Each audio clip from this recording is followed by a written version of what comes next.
Ghetto patriote, chapitre 7. Le communautarisme contre l'intérêt général. Divide et impera. Machiavel. La République française n'est censée reconnaître qu'une seule communauté, la communauté nationale. Mais beaucoup, trop, de monde en France, y compris dans la sphère politique, s'accordent sur l'existence de communautés organisées fondées sur des critères raciaux et religieux, ce qui participe au séparatisme que l'État prétend combattre. Il ne s'agit pas de nier la présence des différents groupes communautaires issus de l'immigration qui se sont bien intégrés ou bien assimilés, mais de dénoncer la dérive communautariste qui menace la cohésion de notre pays et son identité profonde. Dérive assumée par des communautés qui poussent l'esprit communautaire à son paroxysme. Hyper conservatrices, elles entretiennent vigoureusement leur langue, leurs traditions, leurs croyances, leurs mœurs, leur mode de vie, leur perception du monde, leur culture. Dans les villes et les quartiers populaires, là où il devrait y avoir le plus de mixité, ces communautés ne se mélangent pas.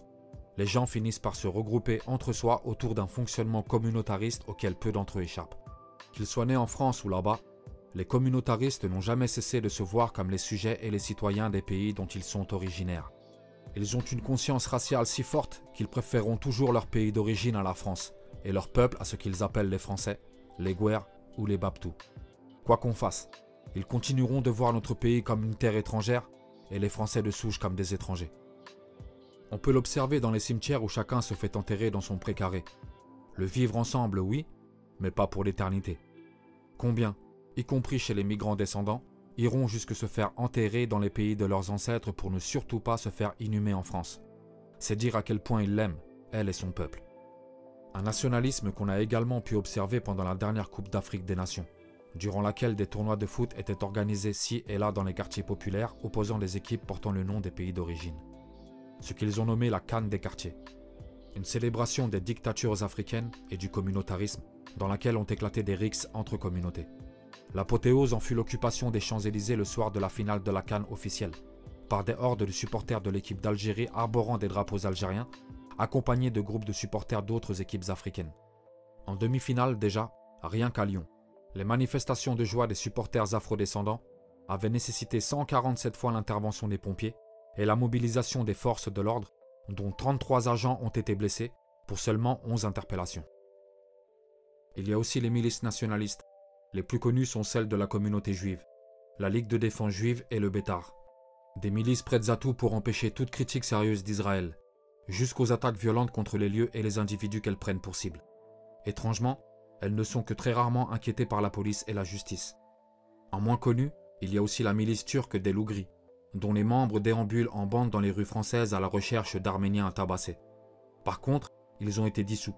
Ils n'ont pas eu le privilège qu'ont certains, mais leurs membres sont toujours en France.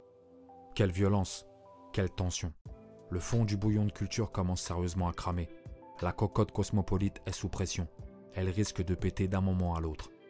Ça donne des affrontements intercommunautaires sanglants, souvent dus à l'importation de conflits provenant des pays d'origine.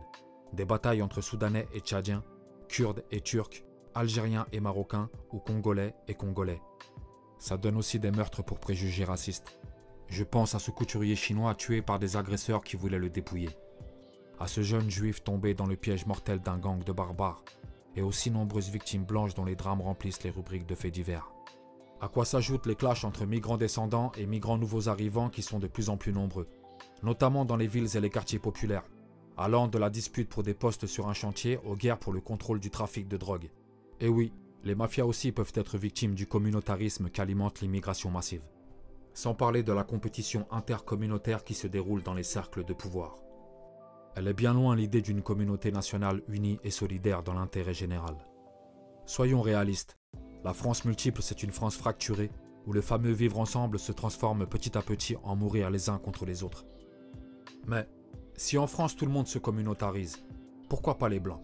Il serait tout à fait illogique que dans un tel contexte les Blancs ne s'organisent pas eux aussi en communauté, pour protéger ce qui leur appartient et pour se défendre de la haine et de la violence des autres communautés à leur égard.